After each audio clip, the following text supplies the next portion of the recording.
Kenal saya ke? Kenal. Subhanallah. Ya betul. Serius kenal saya ni? Kenal Cikgu Syahari kan? Dah memandangkan kata kenal saya nak tanya satu soalan. Ada follow saya tak? Awak tak ada TikTok? Dia manusia yang paling rare dalam dunia ni. Saya teringin nak jadi cabang, betul? Follow. Dia follow. Okey, saya nak bagi hadiah dan hadiah tu agak mahal. Nak tak? Boleh. Boleh? Boleh je lah. Boleh? Jom follow saya. Okey, jom kita masuk. Wow, now I possess the power. So ni adalah partner saya punya wedding gallery. Pakaian-pakaian dia akan buatkan putri, isteri tuan hari ni jadi princess. Itu kepakaran dia orang.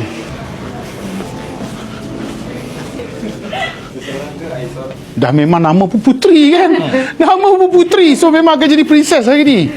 So memang putri hari ni akan jadi betul-betul putri. Seorang putri. Jom Cik Nazri, kita pergi kat tempat untuk disiapkan menjadi Cik Nazri menjadi seorang putera hari ni. Beras kita beli takut apa. Ini adalah almari Cik Nazri untuk hari ni. Take your time. Alright? Enjoy the moment.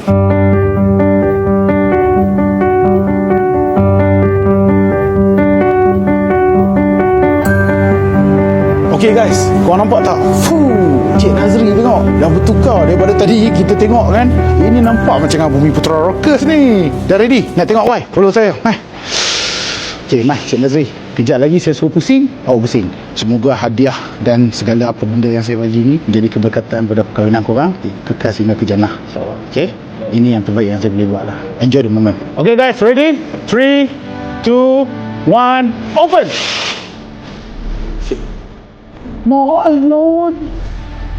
Ni lah isteri awak. Macam putri dah lah nama dia putri. Subhanallah, cantiknya. Wow. Kita dah transform tuan putri ni, dah jadi putri betul lah. Memang betul-betul putri hari ni. Dah cantik macam ni. Tapi saya rasa saya nak bagi lagi cantiknya.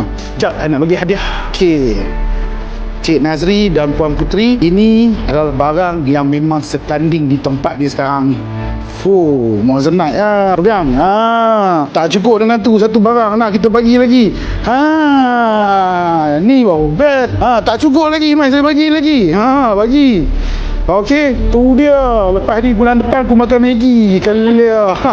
Ni adalah hadiah saya kepada Puan sebab belian ni tempat dia di sinilah.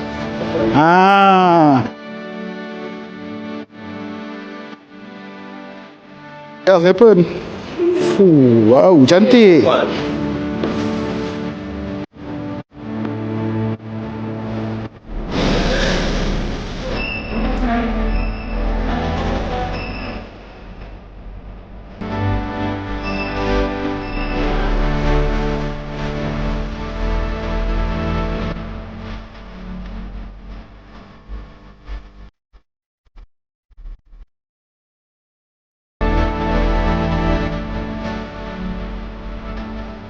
Guys, kau tengok tak?